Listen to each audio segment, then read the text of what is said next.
Pina-deliver ko na sa GNT Express itong order nila ni Sir na taga Maguindanao Norte at taga Quezon Province. Ang kanilang order na Fairy Stone at Infinito Dios na medalyon na maliit.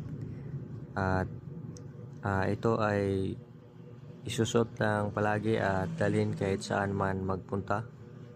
At pwede na ito mabasa ng tubig kapag naliligo.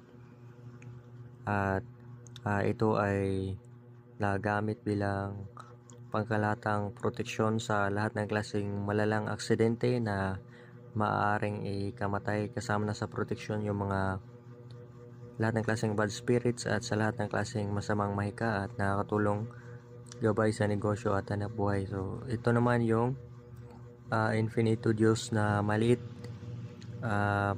Magkasing liit lang ito ng